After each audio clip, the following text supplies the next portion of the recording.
Nandito na naman tayo. Siyempre, good morning muna dyan. Good evening rito. Eto guys, pag-usapan natin pero bago yun, panoorin muna natin ang videong ito ni Inday Sayad. Okay? Let's go! Ang mga natutunghayan natin ngayon ay dapat ikabahala ng bawat Pilipinong naniniwala sa demokrasya, anuman ang kanilang paniniwala o kulay sa politika. Nakikita natin kung paano ginagamit ang mga institusyon ng gobyerno at ang pera ng taong bayan laban sa anumang oposisyon. Sa halip na tutukan ang mga tunay na suliraning kinakaharap ng ating mga kababayan, ginagamit ang kapangyarihan upang patahimikin ang mga boses ng mga hindi sumasang-ayon. O ayan guys, napanood natin ha. O maliwanag ha, to the rescue na si Sayad. Abay bakit naman to the rescue na si Sayad? Kasi nga hindi na kinakaya nitong sila Madam 10K at ang may Sayad Black ang galit ng taong bayan. Sa katunayan, di ba, nung mga nakaraang araw nga, sabi ng ating puting kabayo, mainit ang ulo nitong sila Sayad dahil palpak nga from doon sa time na hindi nila napigilan ang pagko-convene para sa impeachment court, hanggang ngayon na ang tao imbis na kumampi sa kanila, imbis na matuwa, lalo pang nagagalit dahil nga sa mga pangyayari at sa mga kala-live selling nitong si Kawatano, si Madam 10K, ayan na nga, to the rescue na si Inday Sayad. At natural, ano pa bang makikita natin? Ang makikita lang natin kay Sayad, ang naratibo nila na sila ay mga inaapi, sila ay pabiktim, at ang mga pangyayaring ito ay political persecution. Na para bang sinasabi na tinatarget talaga sila at ito ay konektado pa rin sa impeachment trial niya. At para sa ganun konektado rin dahil pinapatahimik sila dahil sila ay tumutulig sa gobyerno. Di wow! Ang lupit no? Ang mga diskarte nito mga style bulak Hoy, Inday Sayad na bobo! Kung di ka pala naman tanga, ang sisihin mo, yung mga tao mong mga magnanakaw. Kasalanan ba ng taong bayan? Kasalanan ba ng mga ng ombudsman? Kasalanan ba ng mga ibang mga senador? At kasalanan ba ng mga ordinaryong tao na makita at malaman yung kalokohan ng mga pinagagagawa ninyo na numero 1 ka na, no? Yung mga pagwawaldas ninyo at pagnanakaw sa pera ng bayan, yung panluloko ninyo patungkol sa flood control, ngayon, pag nademanda kayo, mag-iiyakan kayo. Tsaka for your information, Inday Sayad, matagal na yan, last year pa yan hinihingi ng tao. Ang investigasyon na yan ay last year pa nagaganap. Sabi nga ni Ombudsman, ngayon lang nahinog at hinog na kaya pinagsasampa na. Ngayon, sasabihin nyo, political persecution yan. Anong political persecution? Ang tawag dyan, justice. Ang tawag dyan, justice from accountability. Di ba? Pananagutan yan Palibasa, hindi mo alam yung salitang pananagutan kasi nga bobo kang hinayupa ka. Di ba? Ang alam mo lang, gumastos at magpakatanga. Sa bagay, sino ka? Tanga ka naman talagang Inday Sayad ka, no? Tsaka hindi lang tanga, may sayad ka talaga, hinayupa ka. Ngayon, syempre, to the rescue ka, akala mo naman napakalakas mo pa. Paano ka magiging malakas? Yung birthday mo nga, kakaunti ang pumunta. Nanawagan nga kayo ng rally ng Vigil, wala nga pumunta. Tsaka paano ka magiging malakas? Malakas ka lang, dahil malakas ka magbayad, oo. Malakas ka magbayad sa mga trolls, malakas ka magbayad sa mga survey firms. Pero yung tunay na lakas, wala ka na Inday Sayad. Damage goods ka na.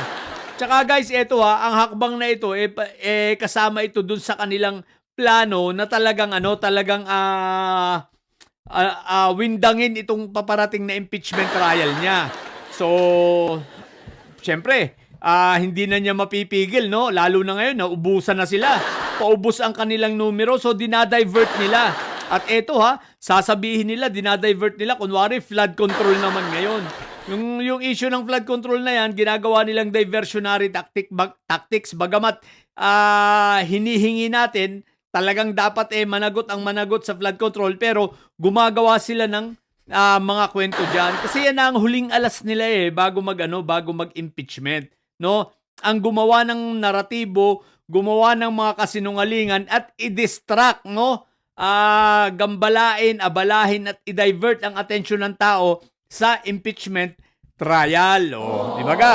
Kasi nga, takot silang mabuksan. Alam nila na hindi na ito mapipigil. Ang gusto lang nilang mangyari ay mapigilan itong pagbubukas pa ng mga ebidensya. Eh, ang problema, wala na silang bilang. Talo na sila sa bilang. Hindi na nila mapipigilan. Bakit? Hindi na nila mapipigilan pa na, na hindi mabuksan ang mga diyan, ang mga tawag dito, mga ebidensya. Lalabas at lalabas yan. Tsaka hindi na nila mapigilan ang galit ng taong bayan. Nakita nyo ba itsura ni Sayad payat na? Stress na ang hinayupak. Eh syempre no, kaya ngayon iniisip ni Sayad to the rescue sa akala niya malakas pa siya. Eh palumpalo eh. Mukhang kakatira lang dito ang kajaming lagi ni Barbie Basti. Mukhang kakatira lang ng magkapatid eh no. Palumpalo na naman. So wala talaga, sablay na naman yan. Eh si Inday Sayad, akala niya kahit magre-rescue siya, to the rescue pa siya, ay magkakaigi. Inday Sayad, nabobo! Hindi na yan magkakaigi. Kahit mag to the rescue ka pa dyan, hindi mo na kayang pigilan ang impeachment trial mo. At yung inyong mga senador, alam mo ba, na habang nag-ongoing ang impeachment trial, tandaan mo ha, may isa pang mangungulungan at mababawasan pa yan. O ha? Tandaan mo ha, si Jingay, si Joel Islulong ha, malapit na yan. Tandaan mo, possible next week or next week, si Joel Islulong, nasa Oblo na rin yan. Makakasama na yan ng dalawa. Magiging 3 na sila ron. O ha? So paubos na. Eh paano mo mapipigilan? Eh kahit magbukasan ng ebidensya, kaya mo pa bang pigilan yung pag nagbutuhan kahit mag-oppose itong kahit mag-object itong mga alipores mong may sayad, 'di ba? Ng mga judges, hindi pwede. Bakit? Kasi doon lalabas yung let us divide the house.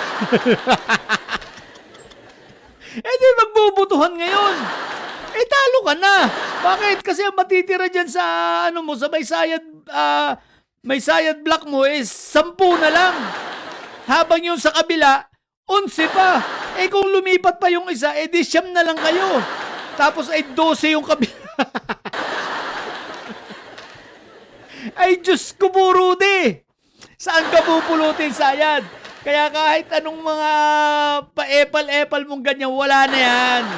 Hindi na magkakaigi yan. No? At alam nyo, alam na, kitang-kita na talagang kayo ay kaunti. Nagmamanifest na yan sa pamamagitan ng sa simpleng rally nyo nga eh. Ang dami nyong panawagan, hindi kayo dumadami. Ang dami nyo ng tawag dito, mga gathering ninyo ng rage na yan. Dumami ba kayo? Wala, kayo rin lang. Kaya hanggang pangarap na lang kayo. No? Hanggang ganyan na lang kayo. Ang importante, Sayad, mahuhubaran ka. Tandaan mo yan. Sa impeachment trial, mahuhubaran ka ng husto na hinayupa ka, no? At isa pa, masaya kami dahil nauubos na kayo unti-unti. Yung mga may sayad na mga alipores mo lahat, nangungulungan. Napaka-weak talaga lang aming Pangulo. Isipin mo na ipagpakulong lahat kayo. Ang weak ni Tito Bongbong, grabe. Pinakukulong kayong lahat. Ilan mo na. Sa mga bubutidilis dyan, may sayad na nyo. Ang tatay nyo ay preso, ang BP nyo ay bobo. Manatili kayo mga bobo at may sayad sapagkat ang may sayad ay laging high blood. Bye!